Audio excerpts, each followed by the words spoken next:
이런 제목으로 함께 은혜를 나눕니다.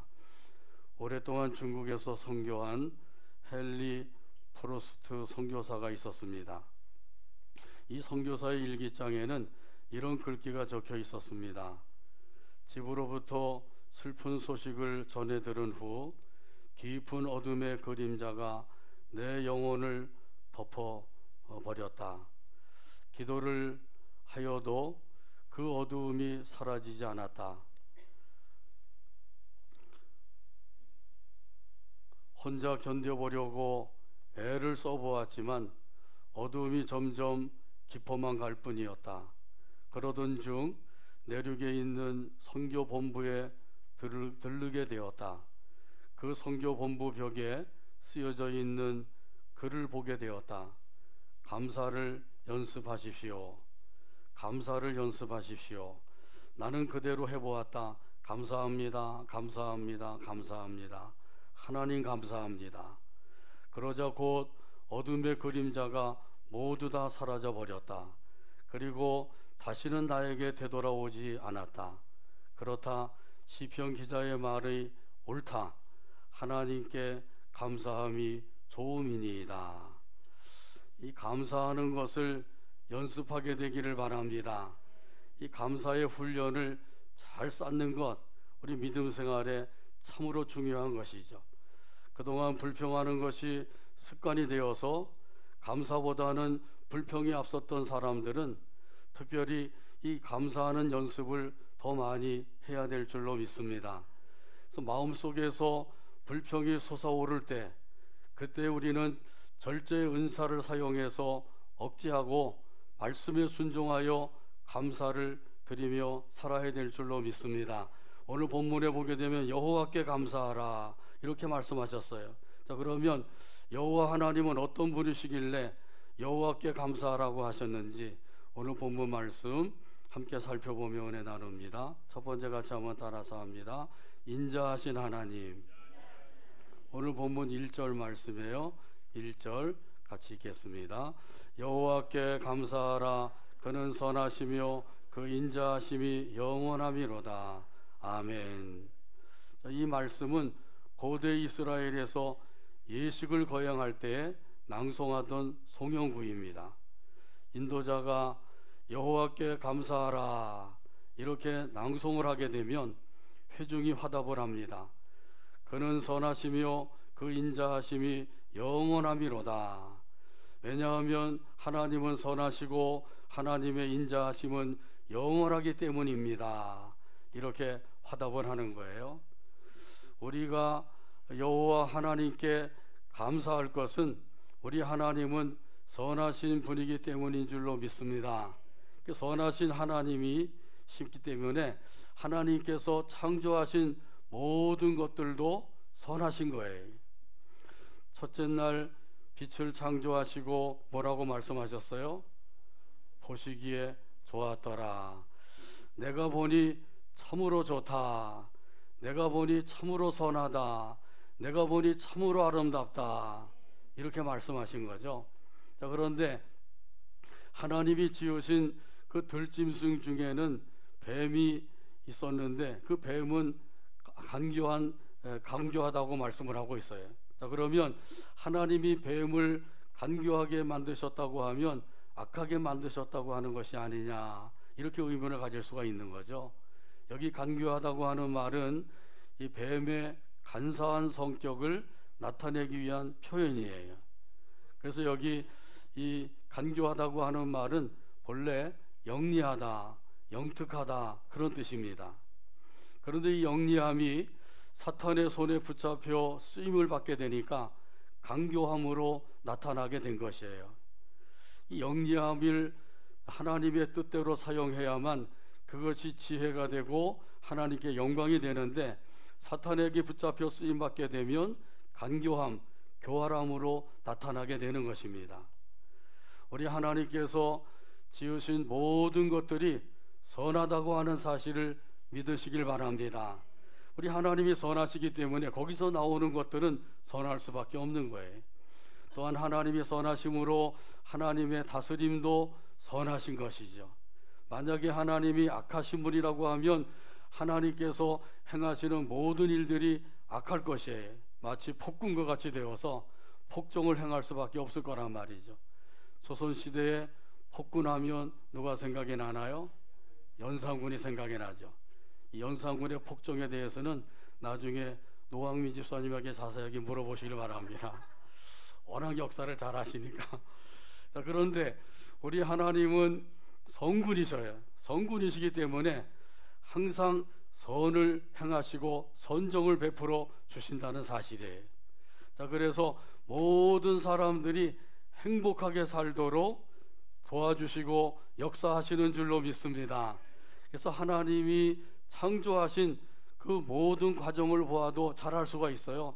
첫째 날에서 다섯째 날까지는 우주 만물을 창조하셨어요. 이것이 바로 인간이 살도록 모든 좋은 환경을 다 만들어 놓으신 것이죠. 하나님께서 인간이 살아가는 데 필요한 모든 것들을 다 만들어 놓으신 다음에 맨 마지막 날 인간을 창조하셨어요. 그래서 인간으로 하여금 그 좋은 환경 속에서 살도록 해주신 거예요.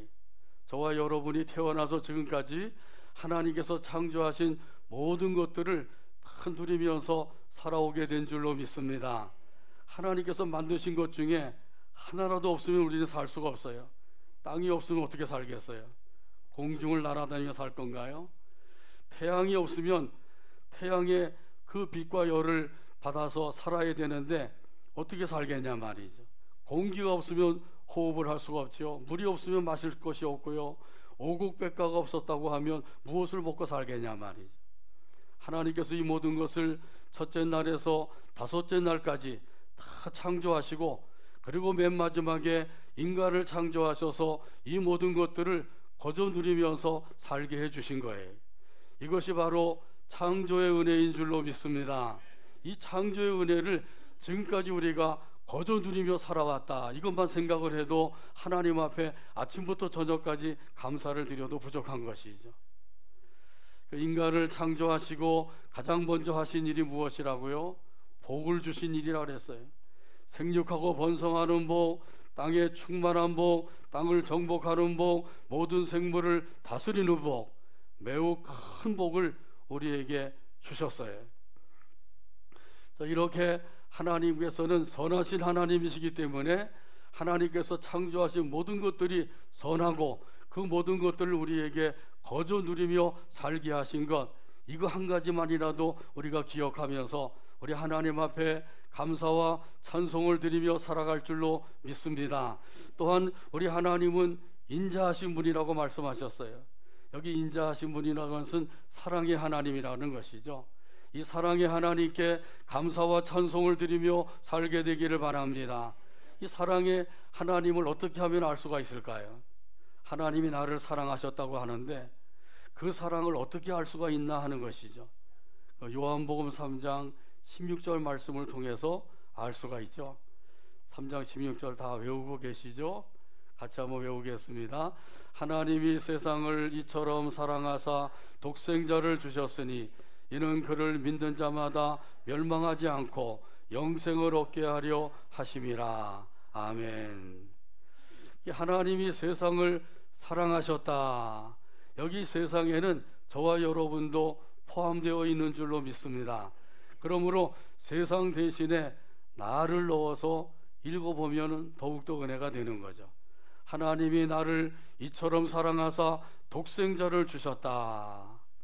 그런데 여기 나 대신에 또 자기의 이름을 넣어서 읽으면 더욱더 은혜가 되는 거죠. 하나님이 완제를 이처럼 사랑해 주셨다. 여러분의 이름을 넣어서 한번 읽어보세요. 그러면 하나님의 사랑을 깊이 깨닫게 될 것이에요.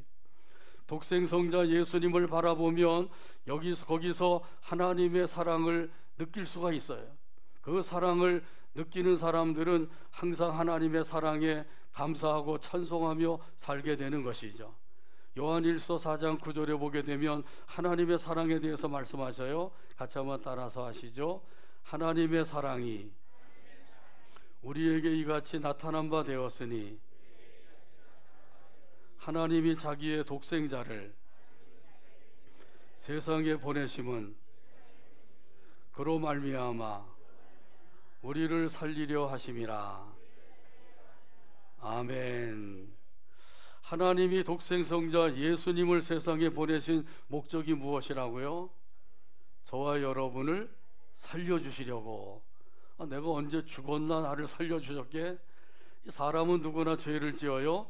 그 짓는 죄는 죄값은 사망이라 그랬어요. 죄를 지음으로 사망에 이르렀어요. 영적으로 죽은 거예요. 여기 영적으로 죽었다고 하는 것은 하나님과의 관계가 끊어졌다고 하는 말씀이죠. 하나님과의 관계가 끊어지면 어떻게 되나요? 하나님의 은혜와 복을 받지 못하게 돼. 하나님의 은혜와 복을 받지 못하게 되면 불행하게 살 수밖에 없는 거예요. 이 세상에서도 불행하게 살게 되고 결국은 저 영원한 세계에 가서도 영원토록 불행하게 지낼 수밖에 없게 된단 말이죠. 이런 인생을 살려주시기 위해서 독생성자 예수님을 이 세상에 보내주신 줄로 믿습니다. 그래서 우리 예수님께서 이 세상에 오셔서 십자가를 지셨어요. 십자가를 지심으로 우리의 죄값을 대신 치러주시고 우리를 영적인 죽음 가운데서 다시 살려주셨습니다. 에베소서 2장 1절에 보면 말씀합니다. 그런 허물과 죄로 죽었던 너희를 살리셨도다. 허물과 죄로 죽었던 너희를 살리셨도다. 이런 그 사랑의 하나님께 늘 감사와 찬송을 드리며 살아가게 되기를 주님의 이름으로 축복합니다. 찬송가 310장 1절에 보면 이런 가사가 있어요. 아, 하나님의 은혜로 있을 데 없는 자 왜 구속하여 주는지 난 알 수 없도다.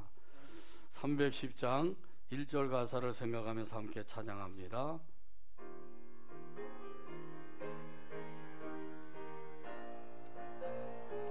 아, 하나님의 은혜로 있을 데 없는 왜 자 구속하여 주는지 왜 구속하여 주는지 난 알 수 없도다. 난 알 수 없도다. 내가 믿고 또 의지함은 내가 믿고 또 내 모든 의지함은 형편 아시는 주님 형편 아시는 늘 보호해 주실 주님 것을 늘 보호해 주실 나는 것을 확실히 아네. 나는 확실히 아네. 아멘. 두 번째 같이 따라서 합니다. 성장하신 하나님. 2절과 3절이에요. 2절 제가 읽고 3절 같이 읽으시기 바랍니다. 여호와의 성장을 받은 자들은 이같이 말할지어다. 여호와께서 대적의 손에서 그들을 속량하사. 아멘. 여기 속량을 받은 자들은 삶 속에서 구원의 은혜를 받은 사람들을 가리킨 겁니다. 삶 속에서 구원의 은혜를 받은 사람들은 하나님 앞에 감사하며 살게 되는 것이죠. 그래서 이 구원에는 두 가지가 있습니다. 하나는 죄에서의 구원이요, 또 하나는 환난에서의 구원이에요. 한번 따라서 할까요? 죄에서의 구원, 환난에서의 구원. 이 죄에서 구원받은 그 하나님의 자녀로 살게 하신 하나님의 은혜가 있어요. 그 은혜야말로 큰 은혜입니다. 이거보다 더 큰 은혜가 없어요. 하나님께서 우리를 죄악에서 구원해 주신 이 구원의 은혜야말로 참으로 이 세상에서 어떠한 은혜보다도 큰 은혜라고 하는 사실을 다시 한번 생각하면서 이런 하나님께 감사 찬송을 드리게 되기를 바랍니다. 시브리서 2장 3절에 보게 되면 말씀하셔요. 우리가 이같이 큰 구원을 등한히 여기면 어찌 그 보응을 피하리요. 여기도 큰 구원이라고 말씀하고 있어요. 자, 이것은 놀라운 구원이라고 하는 뜻이에요. 크고 놀라운 구원을 받게 해주셨습니다. 이것이 하나님의 큰 은혜예요. 이 큰 은혜를 받은 우리들이 그 은혜를 잊어버리지 말고 항상 기억해야 될 줄로 믿습니다. 시편 103편 2절에 보게 되면 이런 사실에 대해서 말씀해 주셔요. 한번 따라서 하시죠. 내 영혼아 여호와를 송축하며 그의 모든 은택을 잊지 말지어다. 아멘. 하나님의 은택을 잊어버리지 말라 이렇게 외치고 있어요. 자, 그런데 유다 왕 중에 하나님의 은택을 잊어버린 왕이 있어요. 어떤 왕인가요? 히스기야 왕입니다. 아하스와 왕도 그렇지만 여기 히스기야 왕. 이 히스기야 왕은 그 유다 나라를 다스리고 있을 때 그때 아수르 군대가 쳐들어와서 예루살렘 성을 에워싸고 위협을 하고 항복을 권하고 있었어요. 이때 히스기야 왕이 하나님 앞에 가서 엎드려 기도를 드렸습니다. 홀로 한 분이신 하나님께서 천지 만물을 만드셨나이다. 여호와여 귀를 기울이사 들어주소서. 원하건대 살아계신 하나님을 비방하는 그 말을 들으시옵소서. 우리 하나님 여호와는 원하건대 이제 우리를 그의 손에서 구원하여 주옵소서. 그리하시면 천하 만국이 주 여호와가 홀로 하나님이신 줄 알리이다. 하나님께서 이렇게 히스기야 왕의 기도를 들어주셨어요. 그래서 한 천사를 보내셔서 아수르 군대 18만 5천 명을 멸하셨습니다. 이뿐만 아니라 히스기야 왕이 죽을 병에 걸렸을 때 그 기도를 들으시고 그 죽을 병에서 살려주셨어요. 살려주실 뿐만 아니라 그 생명을 15년이나 연장시켜 주셨습니다. 그런데 이 히스기야가 이 은혜를 까맣게 잊어버린 거예요. 이 은혜를 까맣게 잊어버렸기 때문에 바벨론 사신이 와서 축하를 할 때에 그 하나님을 자랑하고 하나님의 능력의 역사를 또 자랑해야 되는데 그리하지 못했다는 사실이에요. 하나님의 능력의 역사로 전쟁에서 승리하게 되었고 죽을 병에서 고침을 받고 살게 되었습니다. 이렇게 하나님을 자랑하고 하나님을 높여야 되는데 하나님의 은택을 까맣게 잊어버렸기 때문에 그러게 하지 못한 거예요. 오히려 자기의 부를 자랑을 했어요. 그래서 보물고를 보여주고 무기고도 보여주고 군량고도 보여주고 이렇게 했던 것이죠. 사실은 자랑거리도 되지 못하는 것인데 그 알량한 것을 자랑했기 때문에 이것 때문에 하나님께서 히스기야의 그 교만에 대해서 은혜를 저버린 행위에 대해서 진노하셨다고 말씀하고 있어요. 이런 사실은 역대하 32장 25절에 보게 되면 상세하게 말씀을 해주고 계십니다. 같이 한번 따라서 하죠. 히스기야가 마음이 교만하여 그 받은 은혜를 보답하지 아니하므로 진노가 그와 유다와 예루살렘에 내리게 되었더니 아멘. 이 진노가 임하게 된 것은 히스기야 왕이 은혜를 저버리고 교만했기 때문이라고 분명히 말씀해 주고 있는 거죠. 그 결과 어떻게 되었어요? 그 결과 바벨론에 포로 잡혀가게 된 것이에요. 근데 히스기야가 회개했기 때문에 히스기야 당대에는 포로 잡혀가지 아니하고 그 후손 때에 가서 이런 일이 일어나게 된 것이죠. 자, 그러므로 하나님의 은혜를 잊어버리지 말고 항상 기억하게 되기를 바랍니다. 하나님의 은혜에 보답하는 마음으로 섬기며 살아가게 되기를 주님의 이름으로 축복합니다. 또한 환난에서 구원해 주신 하나님의 은혜도 우리가 잊어버리지 말아야 되는 것이죠. 시편 기자가 하나님의 은혜를 생각하면서 고백을 했어요. 시편 116편 12절에서 14절에 보게 되면 말씀하고 있어요. 내게 주신 모든 은혜를 내가 여호와께 무엇으로 보답할까? 내가 구원의 잔을 들고 여호와의 이름을 부르며 여호와의 모든 백성 앞에서 나는 나의 소원을 여호와께 갚으리로다. 할렐루야. 이 받은 은혜를 생각하면 그 은혜에 어떻게 하면 조금이라도 보답하며 살 것인가, 이런 마음을 갖게 되는 거죠. 이런 마음을 갖게 되면 그 마음에서 감사하는 마음이 생기고 찬송이 저절로 흘러나오게 되고 우리 하나님을 기쁜 마음으로 섬기게 되는 줄로 믿습니다.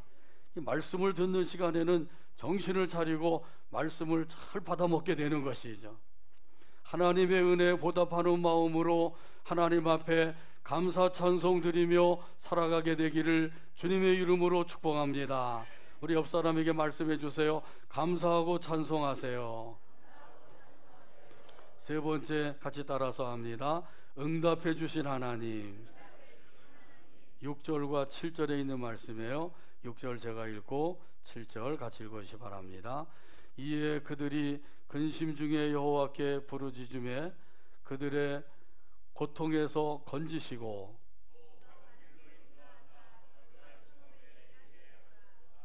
아멘. 근심 중에 하나님께서 건져주셨다고 말씀하고 있어요. 여기 시편 기자는 근심 중에 하나님 앞에 부르짖었어요. 마음에 근심이 있으면 어떻게 되나요? 무거운 짐을 짊어진 것 같이 힘들고 어렵게 됩니다. 더 나아가서 그 어두움의 그림자가 그 마음을 덮어서 마음이 답답해지는 것이죠. 이처럼 근심으로 인하여서 마음이 힘들고 답답해질 때, 그때 우리 믿는 사람들은 어떻게 해야 되나요? 불평하고 원망하는 것이 아니라, 낙심하고 절망 중에 탄식하는 것이 아니라 기도해야 되는 것이죠. 시편 기자는 하나님 앞에 부르짖었다 그랬어요. 이렇게 힘들고 어렵고 답답한 일이 생길 때 우리가 하나님 앞에 엎드려 기도해야 됩니다. 하나님께서는 그것을 우리에게 원하시고 계셔요. 너희 중에 고난당하는 자가 있느냐? 그들은 기도할 것이요. 이렇게 말씀하신 대로 하나님 앞에 힘들고 어려운 일, 고통스럽고 괴로운 일이 있을 때 엎드려 기도해야 되는 거예요. 광야 사막길에서 방황할 때 부르짖었습니다. 그리고 줄이고 목말라서 지쳐 있을 때에도 하나님 앞에 엎드려 부르짖었다고 말씀하셔요. 그랬더니 하나님께서 어떻게 해주셨다고요? 응답해 주셨다고 말씀하고 있는 거죠. 이것이 시편 기자의 신앙 고백이에요. 하나님 앞에 부르짖었더니 하나님께서 응답해 주셨습니다. 할렐루야. 고통에서 건져 주셨습니다. 바른 길로 인도해 주셨습니다. 거주할 성읍에 들어가게 해 주셨습니다. 이것이 시편 기자의 고백이란 말이죠. 우리도 하나님 앞에 엎드려 기도해서 하나님 앞에 응답해 주신 것을 고백하며 증거하며 살아가게 되기를 주님의 이름으로 축복합니다. 시편 34편 6절에 보게 되면 말씀하셔요. 이 곤고한 자가 부르짖음에 여호와께서 들으시고 그의 모든 환난에서 구원하셨도다. 이 여기 곤고한 자는 괴로운 자를 가리키는 거예요. 이 대적들의 그 압제와 환난으로 인하여서 마음에 고통이 있는 사람을 가리키는 것이죠. 이 괴로움과 고통으로 인하여서 영적으로나 육적으로나 없이 고난을 당하고 있는 사람을 가리키는 겁니다. 이런 사람이 해야 될 일은 하나님 앞에 기도하는 일이에요. 물론 어떻게 하면 그 일을 잘 처리할까 노력도 해야 되지만 그보다 더 중요한 것이 기도라는 것이죠. 내 노력으로 된다고 하면 기도가 필요 없겠죠. 근데 내 노력만으로 되는 게 아니에요. 하나님의 도우심의 역사하심이 있어야 되는 줄로 믿습니다. 이렇게 하나님 앞에 기도했더니 하나님께서 들으시고 환난에서 구원하셨다. 저와 여러분도 시편 기자와 같이 이렇게 고백하는 날이 속히 돌아오게 되기를 주님의 이름으로 축복합니다. 이 구약시대 때 여인 중에서 그 기도의 사람 하면 누구를 뽑을 수가 있을까요? 그렇죠. 한나라고 하는 여인을 뽑을 수가 있어요. 엘가나에게 아내가 둘이 있었어요. 분인나와 한나죠. 근데 이 분인나와 한나 중에 이 엘가나는 한나를 더 사랑했다 그랬어요. 한나를 더 사랑하니까 분인나가 질투할 수밖에 없죠. 그런데 한나가 아이를 낳지 못했어요. 그래서 분인나가 그것에 대해서 한나를 이제 격분을 시켰다 그러죠. 아이도 못 낳는 것이, 이러면서 무시하고 멸시하니까 한나가 너무도 마음이 막 격분해서 견딜 수가 없는 거예요. 너무 괴로워서 어찌할 바를 알지 못하게 된 거죠. 그래서 성전에 가서 하나님 앞에 제사를 드릴 때 성전에 엎드려서 그 괴로운 마음을 토했어요. 얼마나 마음이 괴로운지 그 간절한 마음으로 하나님 앞에 마음을 토해놓고 있을 때 엘리 대제사장이 보니까 소리는 안 나는데 입을 달싹거리고 있으니까 술에 취해서 그러는 줄 알고 술 취하지 말아라, 포도주를 끊어라, 이렇게 얘기하죠. 한나가 대제사장님, 그게 아닙니다. 제가 마음에 괴로움이 있어서 그 괴로운 마음을 여호와 하나님께 토하는 것입니다. 그러니까 엘리 대제사장이 이야기하죠. 평안히 가라, 여호와께서 내 소원을 이루어 주시기를 원하노라. 그러니까 이 한나가 그 말씀을 하나님의 응답으로 받았어요. 기쁨으로 돌아가서 하나님께서 역사하시니까 사무엘이라고 하는 아들을 선물로 주셨습니다. 응답을 받은 것이죠. 그래서 이 응답을 받고 너무 감사해서 하나님 앞에 감사와 찬송의 기도를 드리고 있어요. 그것이 바로 사무엘상 2장에 나오는 것이죠. 자, 이렇게 하나님 앞에 기도해서 응답을 받으면 그 응답받은 사람들은 마음에 기쁨이 있게 되고 그 기쁜 마음을 가지고 하나님 앞에 감사와 찬송을 드리게 되는 것이죠. 이와 같이 응답받고 기쁨으로 하나님 앞에 감사와 찬송을 드리는 저와 여러분 되기를 주님의 이름으로 축복합니다. 오늘 말씀을 맺습니다. 우리가 믿고 섬기는 하나님은 감사와 찬송을 받으시기에 합당하신 분이셔요. 어떤 분이시기 때문에요? 인자하신 하나님, 성량하신 하나님, 응답해 주신 하나님이시기 때문입니다. 이런 하나님을 늘 생각하면서 그 은혜 안에서 감사하고 찬송하며 살아가는 저와 여러분의 삶이 되기를 주님의 이름으로 축복합니다.